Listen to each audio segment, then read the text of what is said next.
honorables députés, Monsieur le gouverneur de la Banque centrale, Mesdames et Messieurs, chers invités, pour ma part, il est évident que c'est à la fois un honneur et un privilège de prendre la parole devant ce parvis d'honorables représentants de notre pays. Cette circonstance témoigne de l'opportunité offerte dans ma profession d'architecte de contribuer à l'édification de la ville de Bokeh. Comme je le disais tantôt, c'est avant tout un privilège, voire une préséance d'être à la croisée des chemins entre l'histoire déjà écrite et l'histoire qui s'écrit. Hegel disait « L'architecture a un langage muet à l'intention des esprits ». Permettez-moi de vous éclairer sur l'architecture bancaire à travers une petite leçon d'histoire. Stimulés par la compétitivité, beaucoup de banques ont toujours essayé de se faire ou de se refaire une image. Celle-ci ne se limite pas à des façades tapageuses, bien au contraire. La banque n'hésite pas à faire appel à des professionnels afin de concevoir non seulement un immeuble de bureau, mais aussi un bâtiment sculpture. Les banquiers de notre époque sont de nouveaux mécènes. À l'inverse du modernisme, le postmodernisme met l'accent sur la symbolique des formes et redonne ainsi un certain impact au décor. L'utilisation d'un tel langage s'associe donc parfaitement à l'image de la banque.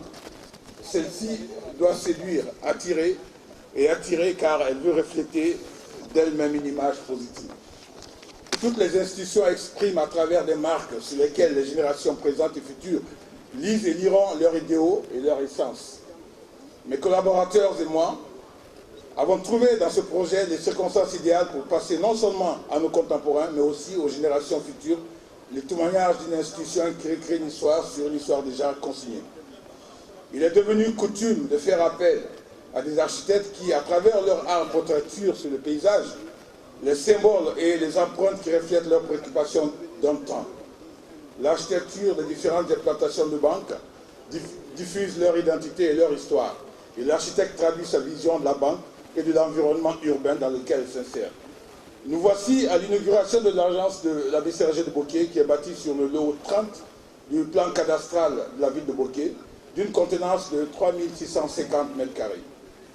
Située au centre de Bokeh, l'agence est limitée au nord par la 4e avenue, à l'ouest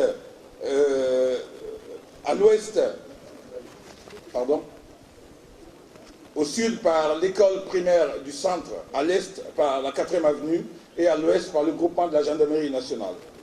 Ces allures traduisent nos émotions, ces courbes suggèrent nos audaces et nos hésitations, ces apparences insinuent nos prétentions et nos certitudes. Et au-delà de tout, son concept, sa présence feutrée à travers le paysage colonial pittoresque de cette cité, 1000 fois visitée mais jamais apprivoisée, transmettra à la postérité notre résolution de faire partie de l'histoire de Bokeh. Cette banque est désormais une réalité. Une qui s'incorpore dans la cité historique de Bokeh, avec son pesant d'histoire que j'ai découverte avec fascination dans mes lectures de préparation, des exportateurs portugais à l'administration coloniale, en passant par René Caillé.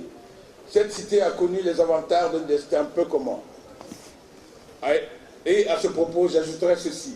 D'abord, les explorateurs portugais à qui nous devons la toponymie des cours d'eau, Rio Nunez, Rio Pongo, puis les missionnaires chrétiens qui entrèrent dans l'univers spirituel, ensuite les négriers qui installèrent ici même l'horrible marché de l'esclavage, et enfin l'administration française dans ses expéditions coloniales. Toutes ces émissions dans la vie des Landouma, Naloum, Baga, Djakanké et Mikifore témoignent du rôle capital que Bokeh a joué dans la métamorphose des Amériques et Antilles. Il serait parjure diriger ici un édifice qui ne traduise pas cette richesse d'un passé dont les implications se perpétuent au-delà de l'Atlantique. Un passé dont l'écho transcende la fureur des vagues dans l'immensité de cet océan. C'est peut-être un défi à l'architecture de composer avec l'histoire. Cependant, à mon humble avis, c'est aussi un devoir de sortir une œuvre qui en serait la symbiose. L'agence BCRG Bokeh est un édifice prévu pour 3 niveaux, avec un sous-sol pour les caveaux et un rez-de-chaussée aménagé pour les différents services de fonctionnement, composé d'une direction d'agence, la comptabilité, les salles de reconnaissance, de tri, de documentation et des bureaux agents. Le parti architectural simple et limpide découle d'une réflexion à l'échelle du site et de son environnement, et de l'histoire de la ville afin d'établir une relation privilégiée entre le contemporain et le traditionnel. Comme le disait l'autre, le changement appartient à la vie et la continuité à l'avenir. Comme une œuvre littéraire, un ouvrage doit parler, raconter une histoire, projeter un vœu ou dessiner un scénario.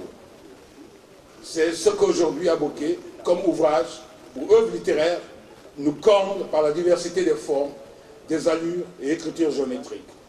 Nous ne pouvons que vous remercier de la confiance que vous manifestez à l'expertise locale, voire l'entreprise Sogefel, le bureau d'études Veritas et Namori Camara, et les différents sous-traitants locaux. Il faut retenir, monsieur le gouverneur, que la nature est un don de Dieu. Et l'homme la transforme et l'exploite. Et comme le dit Hamlet, le reste est silence. C'est dire que l'œuvre est finie, la sublimation avorte et tue les mots. C'est l'œuvre qui raconte son histoire. Je conclurai en vous remerciant de votre attention et d'avoir toléré les aléas et ma passion d'architecte et les tortures de mes détails techniques. Je vous en serai gré.